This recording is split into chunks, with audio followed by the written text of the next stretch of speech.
Good morning. Is it cold out here this morning? A nice, crisp 27 degrees, I think, last time I looked a few minutes ago. Yeah. But thank God the wind's not blowing and it's not raining. Whew. Don't know if I could handle that being out here. But I figured I might as well talk to you guys for a minute while I'm letting my dogs walk, do their thing. I think they both would rather go back inside, but they need to spend a minute outside. You know what I mean? Have you had your coffee this morning? I have most certainly had mine. Yes, I have, and I enjoyed it to the last drop. And maybe when I get back from physical therapy, I might just have a little bit more of that decaffeinated stuff. I know. But it's not so bad once you get used to it. You know, I love my physical therapist, and I am so thankful for him, and I'm thankful for that God sent me to one with such a wonderful attitude.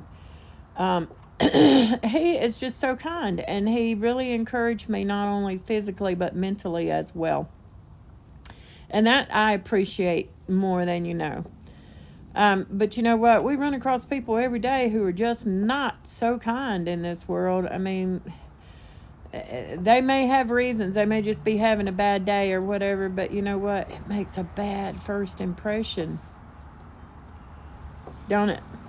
So when we go in Walmart or somewhere all about ourselves and the horrible morning we've had, and you know, we'd just rather be back home in the bed or whatever, remember, we're making a bad first impression as well. So the last thing we need to do as Christians is make a bad first impression. Well, we don't want to make a bad impression any of the time, but, you know, we should be conscious of this and think about it. I mean, we don't want to be fake. That's the truth. But, you know, we don't want to just growl at somebody just because we got up on the wrong side of the bed. It's okay to live your faith out loud and let people know that just because you're a Christian, life is not perfect. But think about it.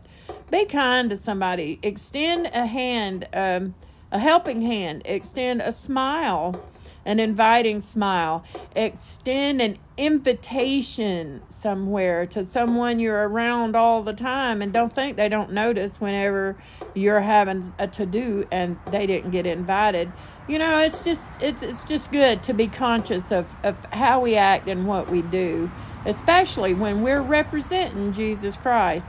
And don't forget, he is the reason we're celebrating right now. And you know what? I want you all to have a good day, a good week, and remember, God loves you, and so do I.